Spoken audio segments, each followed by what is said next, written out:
Good morning guys. Kasabong Luzon, Visayas, Mindanao, lalo na sa inyong aking mga followers, aking mga viewers, aking subscribers dito sa aking channel, YouTube Kalyaw Kasabong TV. Sa umaga na ito ngayon, magbigay naman po og konting tips sa inyong mga baguhan pa lang na mahilig din nagpapalahig manok tulad ko. Bago ang lahat, ipagpatuloy ko ang topic natin ngayon. Ipapaliwanag ko sa baguhan pa lang ang aking kaalaman sa manok natin na nagbago ang katawan.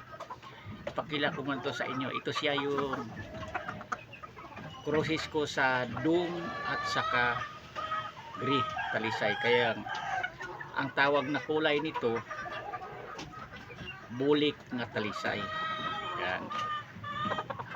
Kapag makaranas pala kayo ng may manok kayo ngayon dyan na nialagaan na pinahawakan nyo, mabata man yan o may edad na medyo nagbago ang katawan, gumaan, ningnipis ang pangatawan niya, ipapahinga nyo muna yan. Yan ang ginagawa kong proseso sa akin. Ikukulong muna yan, tapos lagyan nyo ng maraming tubig, babaran nyo ng tubig. Tapos ang pagkain, dagdagan nyo ang sukat, dami-damihan nyo kunti. Sa ganun, mga ilang araw lang yan, maibalik lang kaagad kung ano ang dati niyang kagandahan sa pangatawan. Kasi kung hayaan lang natin siya nga nipis na, hindi natin ipapahinga sa kulungan, hindi natin sa imonitor, tuloy-tuloy yan, naninipis. Mas lalo na kung mapabayaan nyo na lang yan, yan, papayat na yan. Matagal na bago nakarecover. Kaya ang ginagawa ko, kung napansin ko agad tulad nito, nagbago ang pangatawan sa paghawak ko ngayon bago ko magpakain sa umaga nito ngayon, medyo nipis, gumaag konti, ipapahinga ko to siya, ikulkulong ko lang, tapos babaran ko na inuming maraming tubig, tapos dagdagan ko ang sukat sa pagkain niya, parang mabilis lang din maibalik ang dati niyang maganda ang pangatawan. O kaya kung hindi siya ganadong kumain, purgahin nyo muna, parang sigurado kayo nga maalis ang mga bulati sa lamang loob niya sa bituka, para nga sa ganun maibalik kaagad ang kanyang dating maganda ang pangatawan. Yan ang pinaka-importante dito sa pag-alagang manok. Kailangan dito marunong din talaga tayo nga mag-obserbahan natin ang ating mga manok, bawat isa niyan. Kasi kung mapabayaan lang natin yan, magiging kawawa lang, at saka malakihan lang tayo sa gastos sa mga manok natin, pakain na pakain lang tayo, tapos hindi naman gumanda ang mga pangatawan, doon tayo nalulugi. Kasi walang bumibili sa manok, sa totoo lang, kapag payat ang alaga mga manok, doon ka rin nalulugi.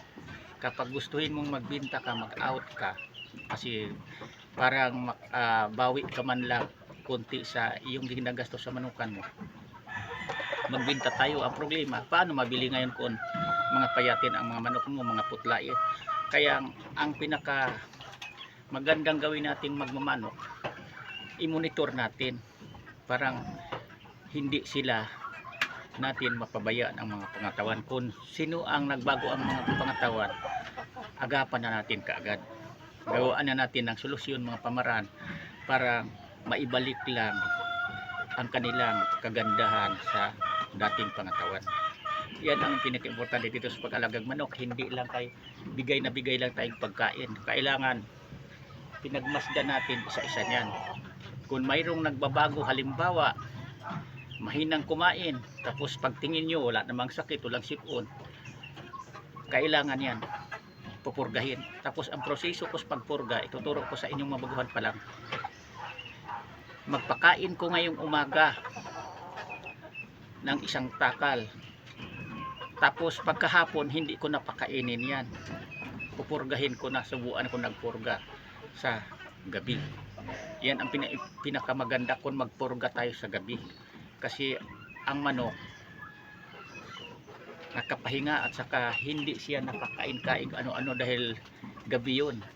Tapos lalong-lalo ikulong mo, madilim, walang ilaw, talagang mo talab ka agad ang iyong sinusubo nga ina-apply mong purga pamatay sa bulati.